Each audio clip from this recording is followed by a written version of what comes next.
मध्य प्रदेश में 1 जून से अनलॉक किए जाने को लेकर हुकूमत और क्राइसिस मैनेजमेंट कमेटियों के बीच मीटिंग जारी है। वज़रा ग्रुप और क्राइसिस मैनेजमेंट कमेटियों के बीच होने वाली अभी तक गुफ्तगू में 1 जून से 15 जून तक पहले मरहले के अनलॉक को लेकर इत्तेफाक राय कायम हो गया है, लेकिन किस जिले में किया गया और कितनी देर खुलेगा, इसको लेकर भी मीटिंगों का सिलसिला जारी है।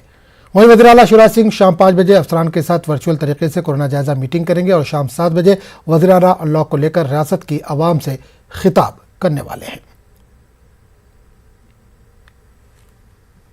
2 जिले आगरमालवा और भिंड में कोई पॉजिटिव केस नया नहीं आया और 23 जिले ऐसे हैं जहां सिंगल डिजिट में मतलब 10 से कम पॉजिटिव केस आए हैं। स्थिति में लगातार सुधार हो रहा है, लेकिन सावधान रहने की अभी भी आवश्यकता है। इसलिए आज पूरे प्रदेश में हर स्तर पर क्राइसिस मैनेजमेंट कमेटी की बैठकें हो रही है। धीरे धीरे अनलॉक कैसे करेंगे, ये जवाबदारी जिम्मेदारी कोरोना के संक्रमण को रोकने की, नियंत्रित करने की और खत्म करने की अब जनता ने अपने कंधों पर उठाई है। आज जनता फैसला करेगी और सरकार उसी फैसले को